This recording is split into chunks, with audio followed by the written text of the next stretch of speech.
Good evening, everybody. Welcome back to lecture number 2. Today is Tuesday, and we will explain some concepts about power system. In the last lecture, what was the key takeaway? The key takeaway is if I plot delta, what was here? P or Q? P. For stable systems, if I operate delta past 90, not allowed. Why? Because it's negative. We usually operate at small deltas.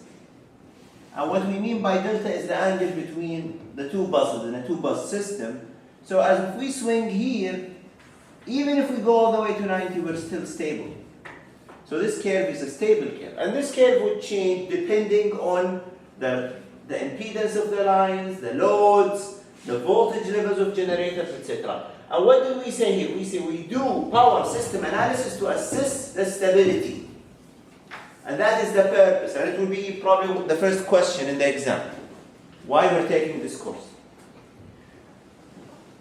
Power system steady state analysis. We will study some analysis. But before that, some of you are not from power.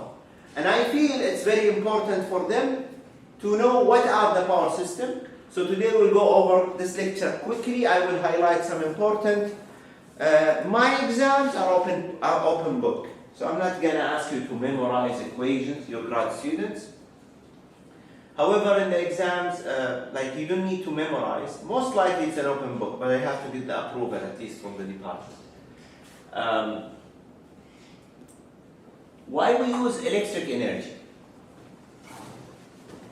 Why not we transfer energy just without electricity?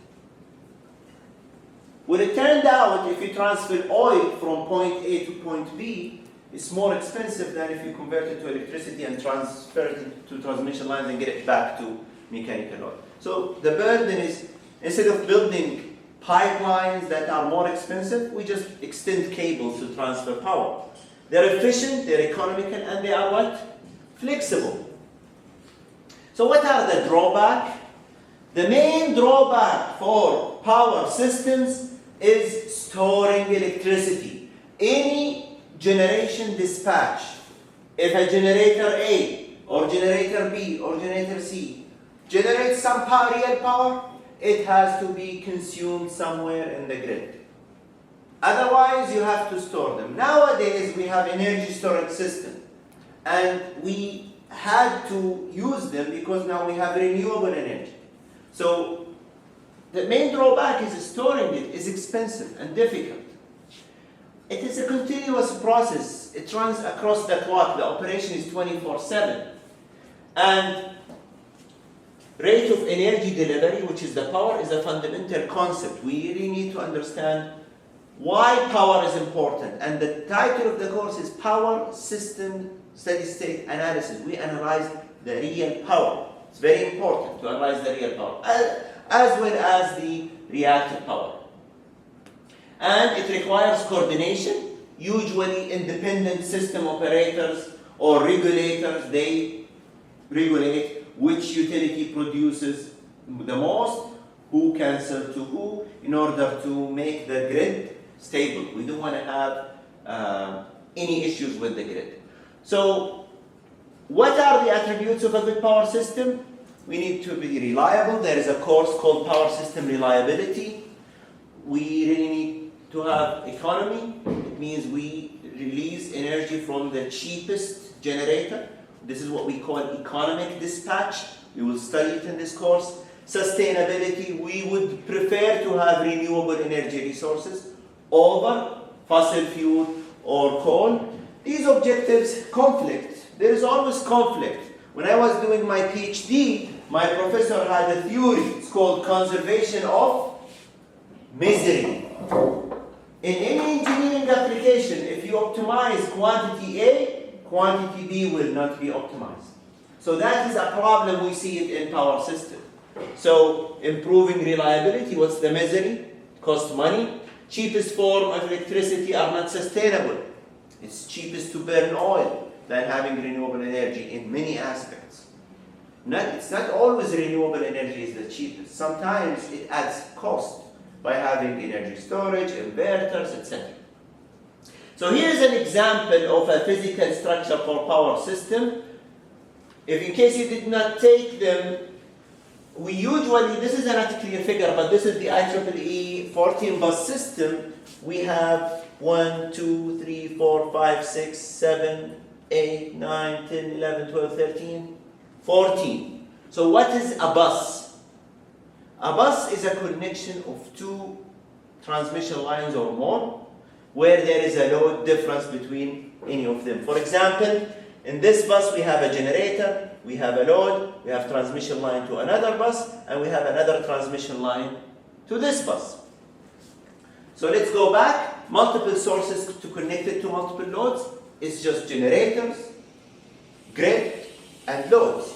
What's inside the grid? We have transformers, we have transmission lines, we have flexible AC FACTS devices, we have shunt capacitor to improve the power factor, etc. We want to enhance the reliability, what we call contingency analysis. If one of those transmission lines, let's say this line, failed for some reason, you can transfer energy here using other routes, maybe this line, or using this line all the way to this side of the grid. So as you can see, network theory is applicable to power system. You treat them as network. And right now in the research, have you ever heard about Julia language, programming language? Who knows Julia? You know Julia? What is interesting about Julia for those who do Julia? You know Julia. I've heard it before, but I've not used it. Then you should use it for the program. Why not? We're here to learn. What is the good thing about Julia? Numerically fast. It's numerically faster than Python. And what else did you notice? Does it support having structure, data structure for the power system? I think there are some libraries. Okay, that's awesome. Julia is an open source language, but there are commercial software such as PSSE. Do you know PSSE? Power systems. No, PSS-E, Siemens software. So this is a software used to model, I think it's PSSE, correct me if I'm wrong. Yes. This software stores buses of big corporations. For example, Saudi Energy, they have how many buses? Thousands. And it stores them in a spreadsheet where you have nodes and connections. It doesn't, you cannot have 1,000 bus system like that. You have to store them in a data structure. And this is very important aspect if you're dealing with multiple or eastern region here, for example. That's very important. So you have to understand that there exist many solutions, such as maybe Julia or PSSE, to deal with the large number of buses. That's why we have these grids. Of course, we want to improve the economy, and we want to support sustainability. Why we support sustainability? Because we have renewables coming and coming and coming. It is inevitable. We cannot escape renewables. So that's what matters here. So this is a physical structure of a power system. Go back to review basic law, like circuit analysis. So what is this? Source. What is voltage? It is an AC voltage source, also known as, in power system, what does this? Is it a battery? It's a generator. What is this? Resistance. And what is that? A load. So, we all know power is voltage times current. For any element, for this element, power sent by this generator is voltage times current, voltage times current, voltage times current. But for AC systems, if your voltage is sinusoidal, then your current will also be sinusoidal for generator. It means your power is also sinusoidal. It means power would change across the time, depending on the phase difference between the voltage and the current. If you multiply them, sometimes the voltage is 0, then the power will be 0. The current is 0, the power will be 0. Now, what is the losses? Do you remember I square R losses formula? So if you have very high voltage, for the same power, very high voltage, what will happen to the current? Low current. This is a standard question for any interview. They ask you why we use transmission lines at higher voltage. To reduce transmission losses. To reduce transmission losses. Why? For the same power needed by the load, if I increase the voltage, the current will be low. For example, typical values for transmission line current is what?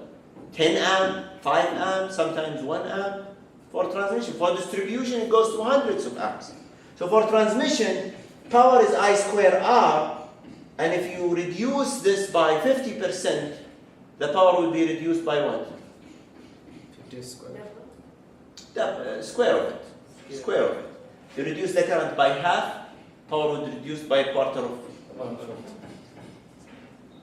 4. Twice. Faster. So basically, you reduce the power losses. Also, this is the other equation is power losses is you take P load square or V square times R. So operating at higher voltages significantly reduces losses. So for example, the higher the voltage you go, the losses will be less for the same power.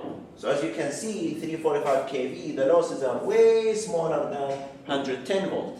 What does that mean? This means if I use my distribution system across, let's say, 100 miles, it would lose, the power losses is 1 over, what, 1 times 10 to the minus 9. So for transmission, we always use higher voltages. This is just a representation for a certain system, okay? Then we use transformer. What is a transformer? Transformer, it steps up the voltage or down. It's very important to memorize these concepts. How many of you last time solved a power circuit in more than 2 years ago? 2 years ago. More than 2 years ago. So you remember, now it's a good to review. So let's review them. What is a transformer? A transformer is a device that if, for example, I apply, if it has a ratio of 10 to 1, okay? If I apply here 110 kV, what's the voltage here? Secondary? 11. It's 1 over 10 times 110 kV. You do the math, okay? Now, what is the side? The power transferred here is the same as here if we ignore losses. So if the current here is low, the current here will be high. Okay? Actually, if the current here, let's say, is 1 amp, what is the current here? 10 amps. It is 1 over 10 times IT, which is 10 amp. It is 1 over 10. This is A. A is 1 over 10. This is what we call it A. Transformer ratio. It's very important. We're going to see it. So why do we use a transformer? To step up or down the voltage. If we are going from generation, we step it up to transmission. Then once we reach nearby kVpm, we step it down. Okay? That's a typical traditional thing. Usually generation starts at what? 10 kV, 10 to 14 kV. Transmission 100 to 200 kV. Go back to distribution. Sometimes 2 stages, sometimes 1 stage. All the way until you use the utility or the service transformer, which reduce it to 100, 220 volts here. For those who are not from the kingdom, Saudi Arabia used to have 2 voltage sources. I think we have here. For example, this is a leftover from the old system. So here we have 110, here we have 220. But you can't find it outside kVpm because kVpm was built on the US standards. Then they added 220 to accommodate some European appliances. And we use 60 Hertz here. We don't want to see 50 Hertz, not allowed. 50 Hertz is not allowed in this course, okay? Egypt, what they use. 50, not allowed. Okay? Not allowed. If I bring a problem 50 hertz, then you have the right not to solve it. Good deal? What's the frequency here? 60 hertz. What does it mean? It means in 1 second, we have 60 peaks of the sinusoids. في الثانية, in 1 second, we have 60 sinusoids. It means what's the time for one cycle? 1 over 60. 1 over 60 is what? 16.6 millisecond. This is, in power system, you have to memorize this number. For those who don't know about it, it is okay. In this course, we learn. I also learn. If you don't know 60 hertz is 16.6 millisecond per cycle, it's good to know today. Why we use it? Because if I want to write a Python script, and I'm going to put the x-axis as a time, I have to have enough sampling time. So if for every cycle, how many time step of code? Usually 80 and above. We usually tend to have 80 and above. So you space them, and you have to make sure that the time is 16.6. Otherwise, your simulation is wrong. Okay? So they are cheap, reliable. Also, it should be noted, transformers. Some of them are cooled by fans. Some of them are cooled by what? Oil. What else? Air cooled. Air. What else? Water? Do we cool them by water? No, doesn't make sense. What else? Because the water heat capacity is not like oil. What else? Combination between air and this oil. We combine. And what is usually, what is another feature of transformer? Sometimes when we go close to them, we hear resonance. We hear resonance. If you're close by transformer, you might hear a sound. And what is this sound coming from? Hysteresis, losses. The magnet inside is spinning. Eddy current, we hear eddy current losses. This is the, yes? But eddy current and hysteresis proportional with the frequency. When they increase the frequency, the hysteresis and eddy current losses. Yes, that's one of the advantages of using 50 versus 60. So one good thing about 50 is the eddy current losses are less, but 60 has other advantages for harmonics, etc. So use different voltages at different locations. So this is a traditional grid. For example, here we have generation. What is the voltage of generation? 10 It's not written. It's not written. 10 kV, 10 to 15 kV. Transmission, all of the above. What's the highest in the kingdom? 380. What's the highest in the US? 765. I've been there. 765. It's in New York, Niagara Falls. And some countries 230. I think Aramco 230. Aramco 230. And then we go to step down to distribution. How many loads we have? Sometimes we have sub-transmission customer. This could be maybe Saudi Energy giving electricity to Aramco. That's a good example. The Aramco has its own grid, so we call it sub-transmission. Maybe they get 68 kV. Or Jubail, not Aramco. Jubail is full of them. Or maybe we go to a primary customer, like KFUPM, the campus. We are primary customer. Or you go to homes. Saudi Energy has to provide homes with 240. Now, not anymore 120. So is this three-phase or single-phase? Single-phase. Can you get three-phase from the houses here? Are you sure? For a high-rise building, they provide 3-phase. In the kingdom. In US, no, but here. To the best of my knowledge, there is three-phase for houses. But you split it. 110? 220. 220. Yeah, in the kingdom, there is three-phase in the houses. In the kingdom, 240, not 100. See, 220, 240, it's the same. Sometimes they fluctuate. But you don't have to memorize it, but it's 220. Today. This is US, or this is generic, not the country. But here in the kingdom, you can get 3 phase from your houses. Okay, that's just for your information. But this one here, it's meant for single phase. Clear? So here's a national transmission 345. What is this transformer? This is another symbol of transformer. We have this symbol and we have that symbol. 2 circles. Okay?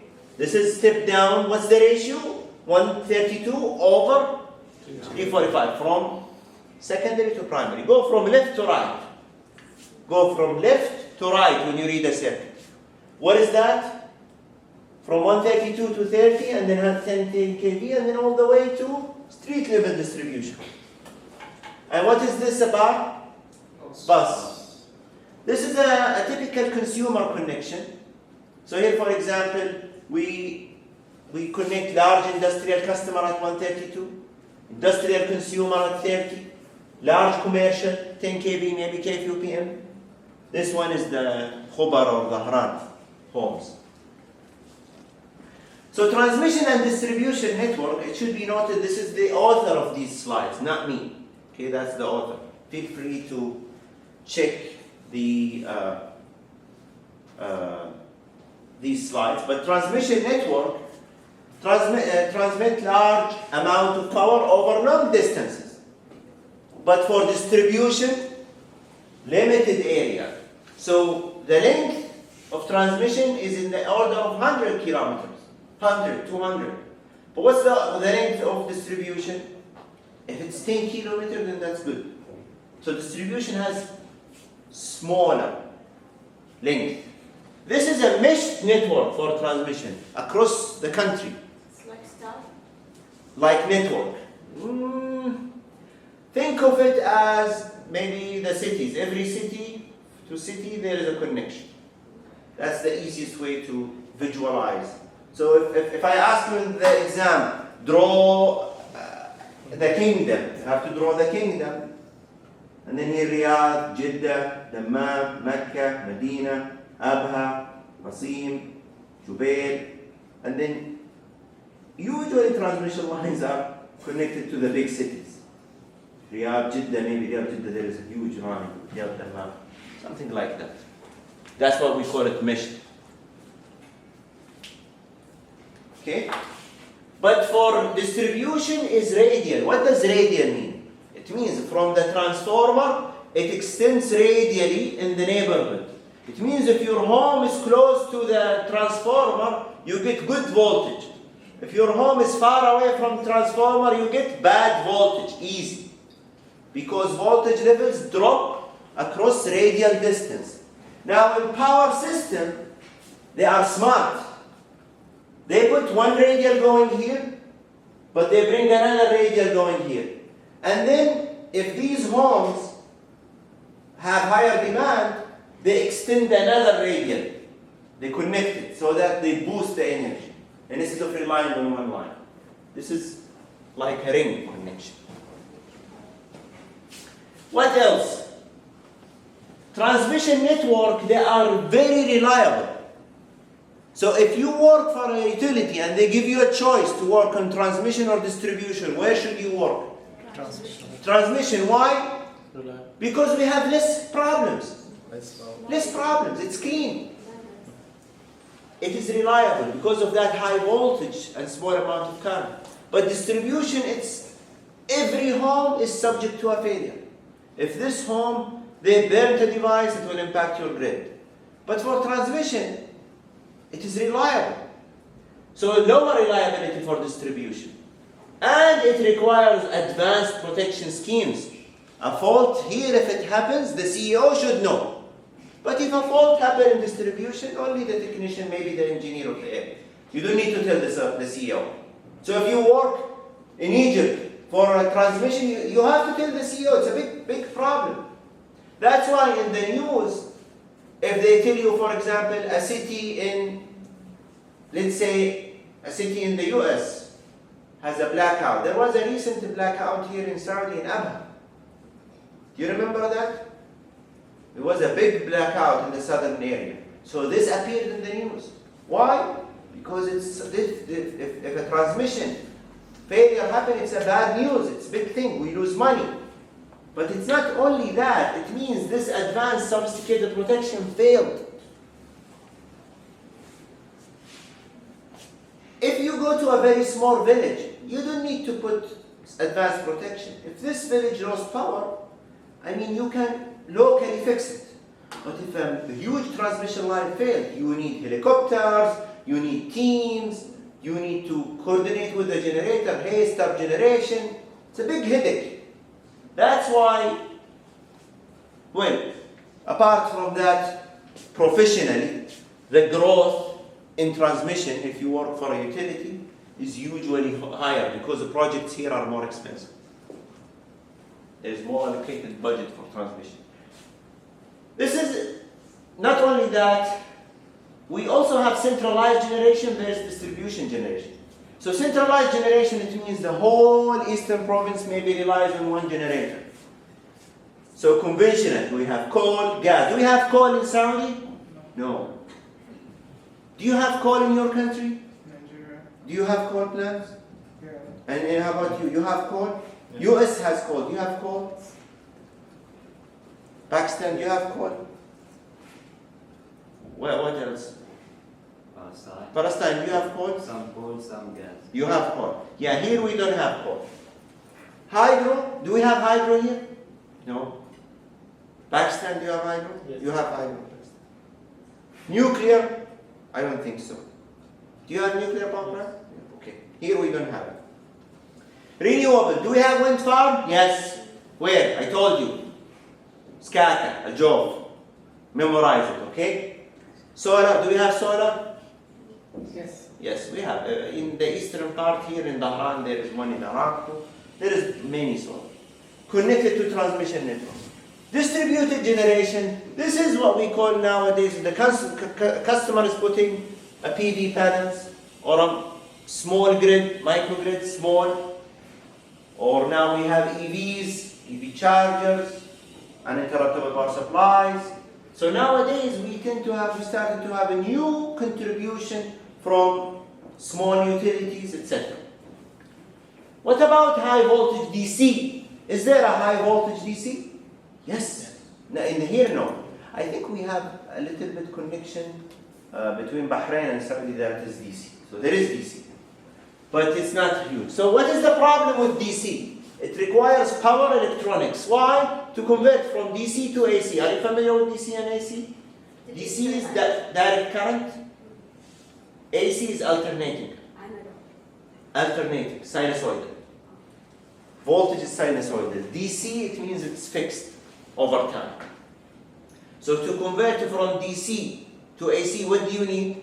You need power, electronics. Okay?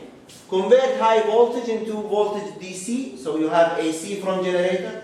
You make it DC, you transmit it, then you shift it back to AC.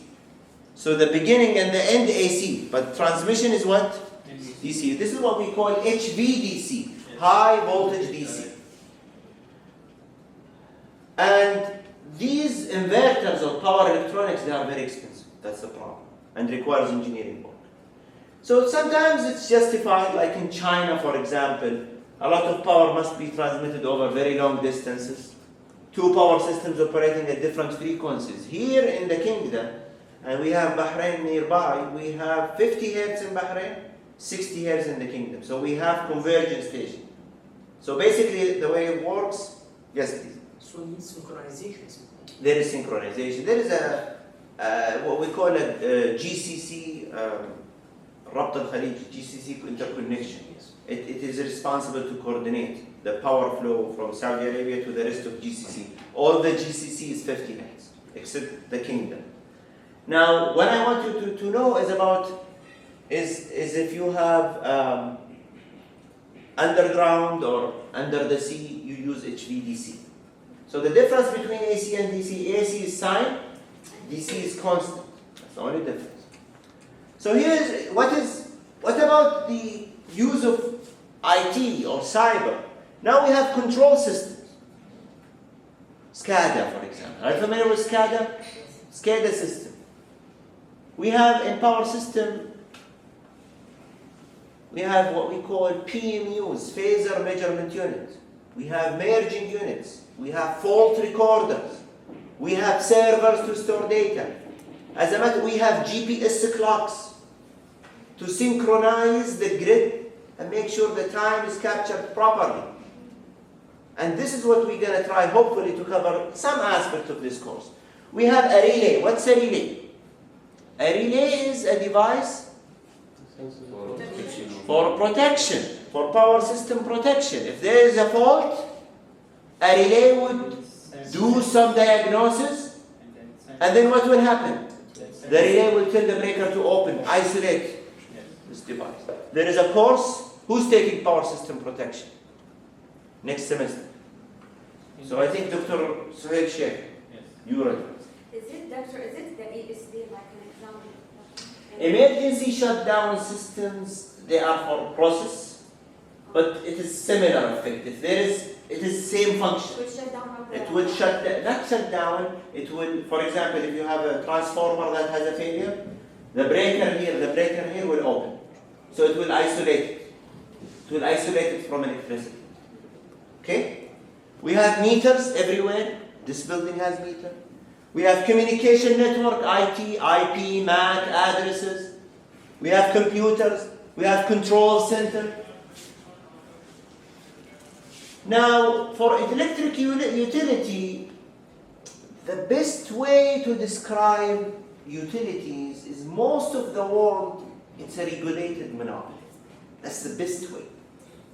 What does regulated mean? It means the state tells the electricity provider, these are the rates, please respect them. If you need help, we may help you. In exchange, we'll allow you only to operate maybe one other company with you. That's what we call it regulated monopoly. It's not a strict monopoly, it's regulated. It somehow protects the people, the customer, as well as protecting the company. And there will be an audit to check. That is true. Sometimes, Ministry of Energy here, for example, overseas, I think there is a company, there is an organization created, an organization called SEER, is it SEER? S-E? No, SERA. S-E-R-A, Saudi Electricity Regulatory Authority. It is responsible to monitor what energy companies like Saudi Energy or SABIC or Aramco or any other generation company. Somehow it regulates the market. And it's in all departments. If it is related to oil, it's in Pakistan, it's overall. And, Yes. And related to electricity, it's National Electric Power Regulating Authority. This is in Pakistan. In USA, it's every state has its own system. So the southern state, Georgia, Tennessee, Florida, they're pretty much only one company, southern company. But if you go to California, it's a free market. That's why electricity in California is expensive, but you as a customer, you get so many choices in California.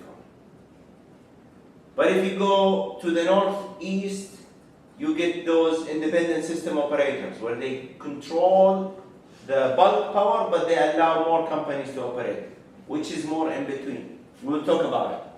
So we have traditional electric utility that owns, operates generation, transmission, distribution, or unbundled competitive market. Most of the world is trying to go to unbundled.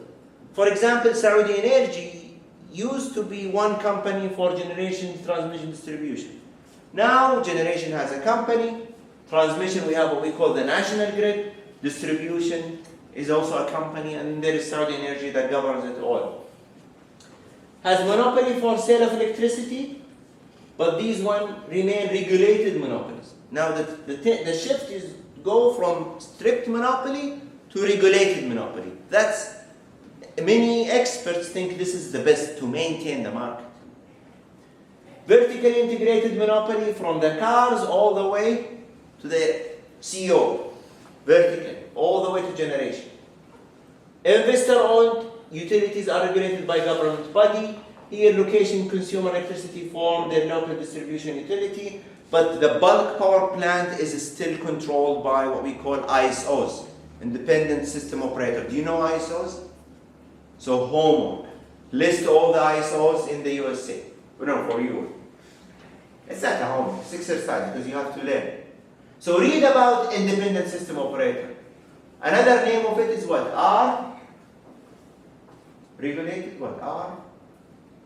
T? I forgot. There is another thing called, I think RT. Oh, RT.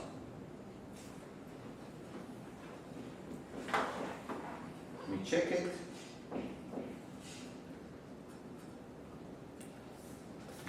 So, independent system operator.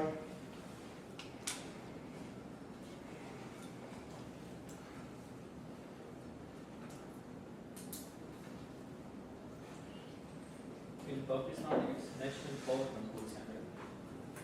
Yeah, in the US, they are more, they have independent system operator, which is non-profit.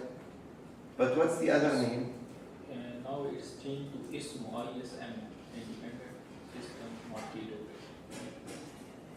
Operator. In Canada, IESO, but in the US, independent system operator. Okay, regional transmission organization. That's another name. RTO. Regional Transmission Organization or independent system operator. And if you go to Wikipedia, they have an article. It's basically it coordinates and control and monitor the operation of electric power system within the US states. Okay, and sometimes like PGM, we'll talk about. So what's the traditional one is one company. The unbundled competitive markets, it can be from regulated monopoly all the way to free market.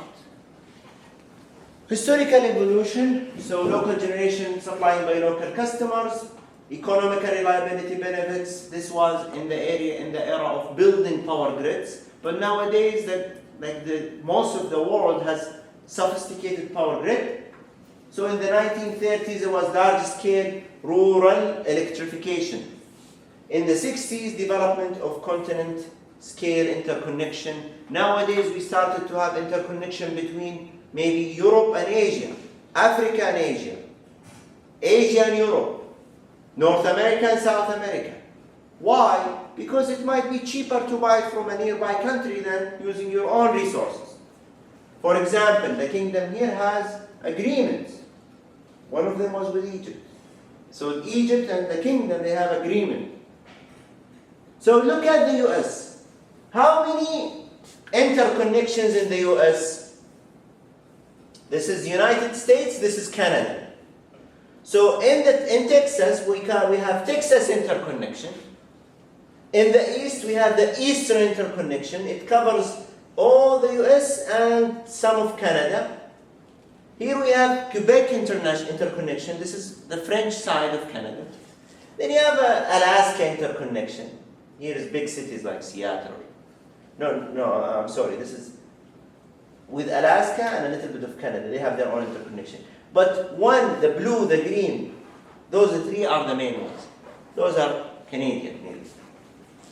So look at the grid. It means this is interconnection. This is Eastern interconnection. It means the electricity is interconnected here. Texas has its own, and the western part of the United States has its own.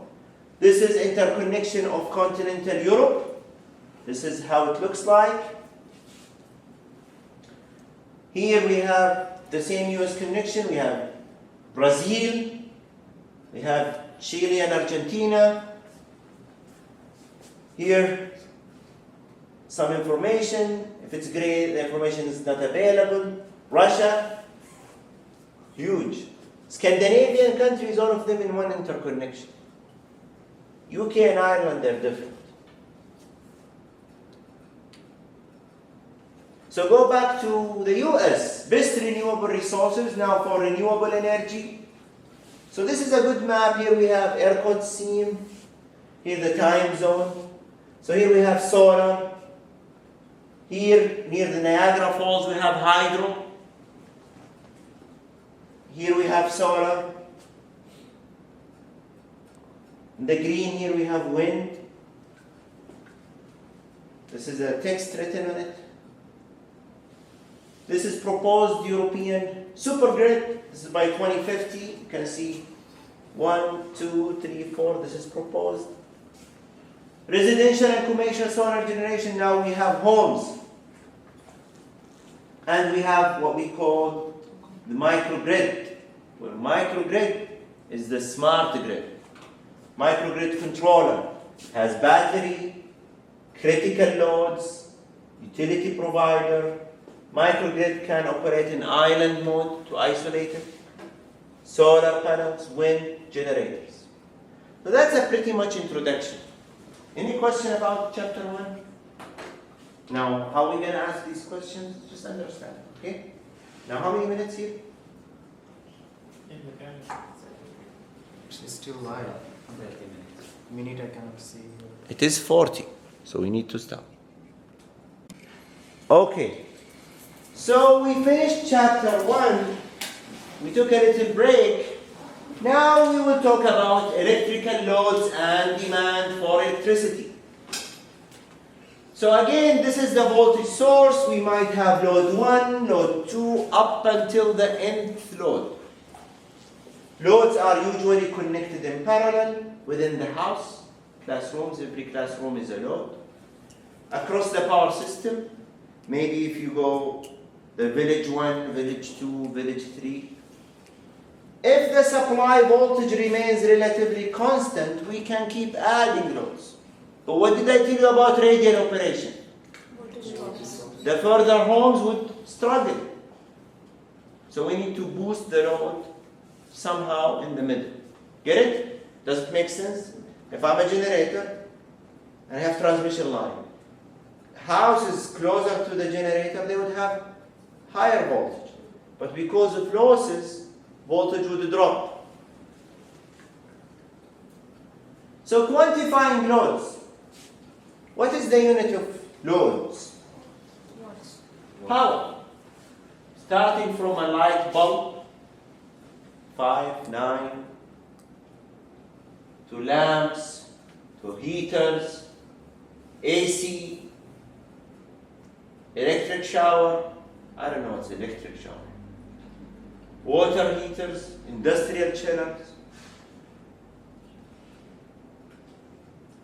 Typical loads provides for residential consumer. This is across the time. Here we have the time. Here we have the day. And we can see that for the heat maps, across this time, how do we read this curve? So if you notice this time, there is 1.4 more of the colors, okay? It's across different days. This is what we call a heat map. I don't like it. This is another, this was consumer number 4. This is consumer number 12. Maybe this consumer was a bit more around the morning time. So this is a night consumer. This is a day consumer. And what is this consumer number 20? Is reasonable. It actually has 2, the morning, and 8 and 4 p.m. tend to use more power. So power consumption profiles for 4 houses recorded every minute over the course. This is house 1, house 2, house 3, house 4. You can see the change. Aggregated power for 16 houses, so if you aggregate all of them every minute, across the same day for the whole hours, we take a sample every minute. And summary data about these 4 houses is we have A, B, C, D, and all the 16 houses. The peak load here was 5, 3, 8, 7, and 16 aggregated to 24. This is the minimum load, small number, average load, energy. Energy is if you multiply with power by time. And peak average ratio, capacity factor. These are good numbers, just to give you a sense of what utilities are doing work. So if you do energy audit, you have to present those numbers, okay? So aggregation, suppose each house installs its own generation, must have sufficient capacity to meet its own peak load. 16 houses separately need total of 95 kilowatt. Aggregation of 16 houses need only about 25 kilowatt of generation capacity. So capacity factor is if you integrate the power, which is energy, over time times the peak power.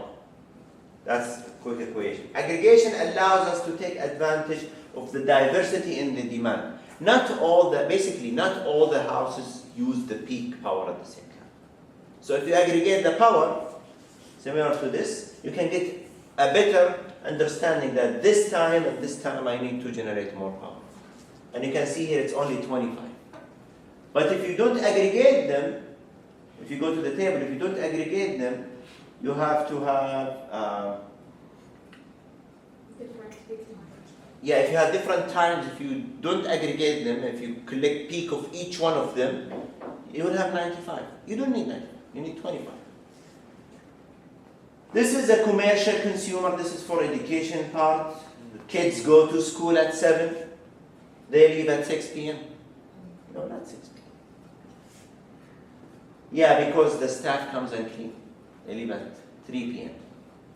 So the staff come and clean. Maybe one day they come, one day they don't come. I don't know, something like that.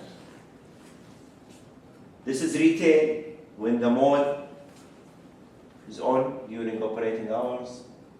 This is legal and marketing. Hotel, restaurant. So industrial consumers are usually penalized for not only the real power, utilities charge them for the reactive power. Okay, you want to have a 3-phase motor, you have to pay for that reactive power that your motor is disrupting us, or improve your own power factor. That's how companies communicate. Depends on the type of industry. We have process industries, glass, aluminum. We have manufacturing industries, depending on the work shift. So one example of MISO. What is MISO? All of you, Google, what's MISO? You have to know these names when you do your interview for the postdoc with MISO. You're going to do a postdoc with MISO, right? What is MISO? What is ISO? So it must be M stands for something, independent system. What is this something? Mid-continent. Mid-continent. It's a mid-continent. Mid-continent of America. It's a MISO.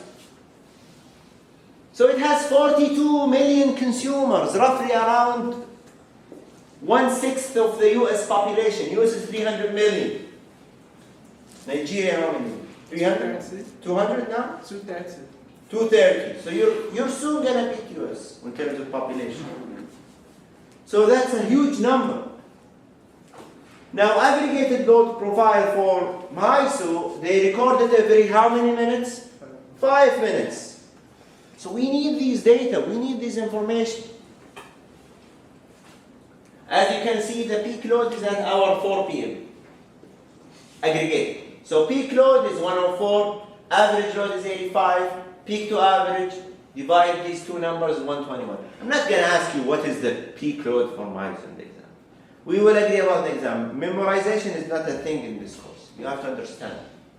It's not only understand, I want you to understand the power properly. I would rather you solve a 3-bus power system problem than 32 bus, you give me anything.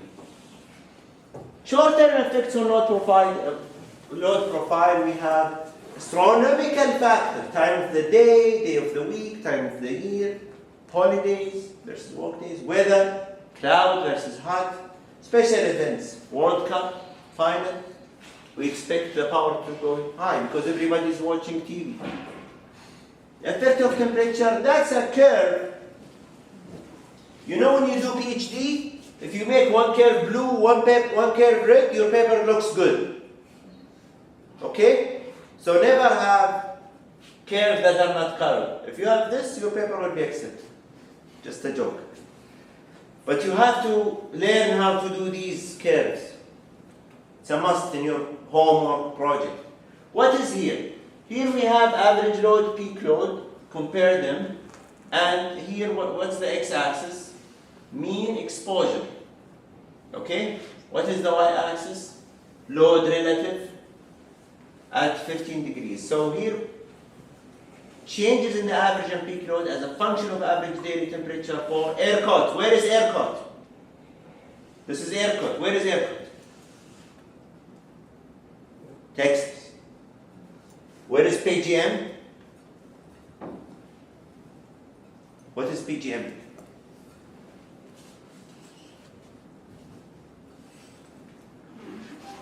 You have to know these names, these terms. What is ERCOT? So half of you find ERCOT, half of you find PGM. Quickly. Check the camera. Yeah, you can check. The camera type. It's not working? That's what I think that No, it's fine. As long as if we don't exceed 40 minutes, it's fine. What is ERCOT? Electric Reliability Council of Texas. Okay, so it's for Texas. What is PGM? This side. It's a power Large grid of power three states. No, what stands for what? PGM. Pennsylvania, New Jersey, and Maryland. Okay. Pennsylvania, Jersey, Maryland. Now you know. Never ever forget it. When you do the interview for the University of Pennsylvania, you tell them, oh, I'm familiar with PGM. I can work with data and PGM. Okay? It's very important. When you do your chapter 8. Okay? Now, load profiles on the days of the highest loads for UK. I'm not familiar with the UK, but this is, of course, at noon, at 6 p.m. This is December versus June. Here, because in the UK, they needed to warm their houses, the heater. Some of the heaters are electric. But if you go, for example, this is Texas. This is July versus April, summer versus spring. Or solar eclipse. How many of you have seen a total solar eclipse?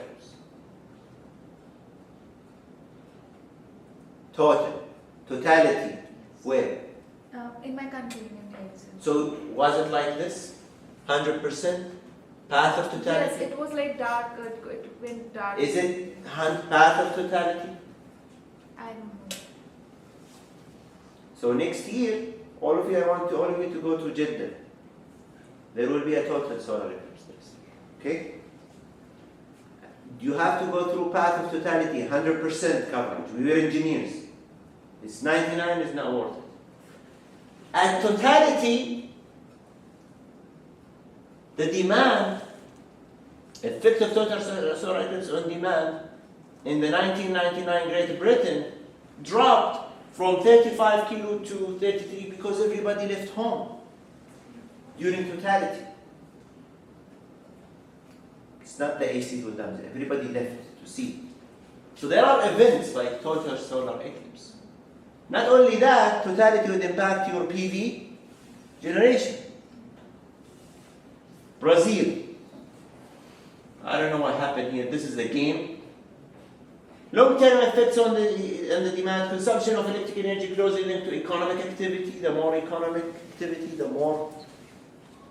So since 2000, growth demand is slower than the growth of the GDP, gross domestic product, GDP. Technological advances. Now we use power electronics where we have LED lights. They're more efficient, so we consume less power. Energy efficiency standards. Now you cannot do whatever you want. You have to stick with codes.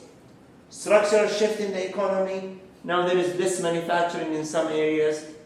There is more technologies that allow us to be more energy efficient. So U.S. electricity growth rate. This is a prediction. It's expected to have a growth. And electricity demand and economic activity. This is just for your. So this is a mapping between the GDP and the electricity use. Now they started somehow to split, but before it was more closely related. So long-term forecast, we need to do long-term forecast. You cannot work for utility without prediction. This is what we call power system planning. There is a course called power system planning. Sometimes it's not accurate, by the way, and sometimes wrong. What factors make it harder now? We have renewable. We have climate change, and we have behind the meter generation. Homes now produce electricity. So this is on-site generation now is becoming more and more for residential, commercial, industrial, except transportation. Transportation now, we expect by 2050 to have more EVs. EVs are coming. And this is effect of increasing amount of behind the meter generation capacity, or this is the duck shape. The duck shape is if you have more renewable in the afternoon during the day, your generators have to produce less electricity because there is no way for traditional electricity to be stored because PV is producing. So you have to reduce your generation during the day and at night you have to increase it. This is the duck shape. And duck shape is becoming steeper and steeper. This is the neck of the duck. Every year. So going back, we generate power, we have meter, power 1, power 2, all the way to the end load. So we have electromechanical meter, those are in the past. Meters, they do integration formula of the power. They basically do voltage times current and aggregate over time. Now we have smart meters. It's mandatory in most parts of the world to have smart meters. They're digital and remote reading, remote disconnection, as well as they're tamper resistant. Means customers cannot go ahead and manipulate it. So electricity bill, there is a fixed cost, fixed charge, base charge, as well as a charge that has to do with the rate times your energy. Larger commercial industrial consumers, they tend to pay higher fixed charge, and you have this category. The more you consume, the more your rating becomes higher. So what charge for peak demand? The cost of utility supplied electricity is not a function of energy delivered. It's the cost of generating plus transmission distribution also included. So if a utility built a new transmission line, someone has to pay for it. It's not you don't only pay for electricity generated, you pay for transmission, maintenance, etc. So this figure shows a load profile on industrial consumer. So calculate the electricity bill for the day at this price. So this is a simple exercise. And the cost, do it yourself. With grad class, you have to know how to calculate it. What's the fixed cost here? 15 times 500. Yes. Peak load and the standing charge is 15%. Anyway, you do the integration. It's 500 times 15 plus 1,000 times 3. From where we get the 1,000, you know?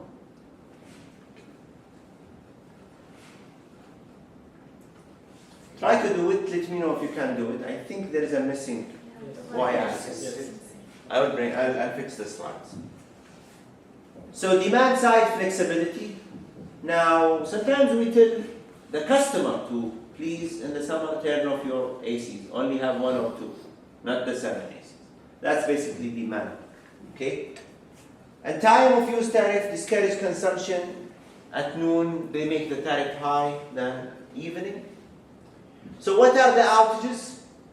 We have outages. Are you familiar with outages or contingencies or events? I want you to be familiar with these concepts.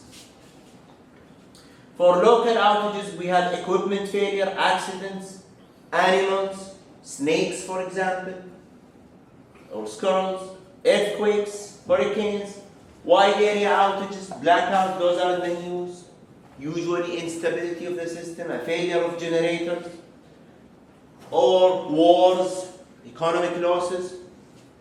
So quantifying cost of outages, useful to estimate the value of countermeasure. Impact of outages depending on number of people affected. So sometimes they tell you outage affected 1 million, 5 million. The more people, the business, timing. Is it in peak day? Is it in vacation? What time is it? 9:20. We'll finish soon.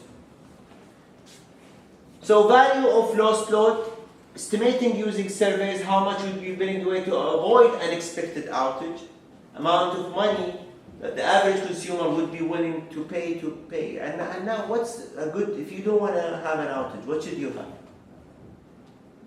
UPS. Or backup generators or uninterruptible power supplies, UPS. You're familiar with UPS? Yes, this is the one for redundant. It is for redundancy. So if you lose power, you have your UPS kicks in. Usually hospitals, they have it, or backup And generators. industrial plants. Industrial plants. Industries, there are diesel generators, normally they operate. Some of them, they have diesel generators. Some of them, they have battery storage nowadays. So the value of the lost load, sometimes some of the load is lost. So this is $1 per megawatt hour. For UK is 22,000, US 7,000, Australia 45,000. So spread of values, this is difficult. These are quantities are rarely used. So next lecture we will start the business. Okay? So feel free to review it. We will start talking about what is a complex power, what is active and reactive power. I think it's good that we start here. Any question? Okay.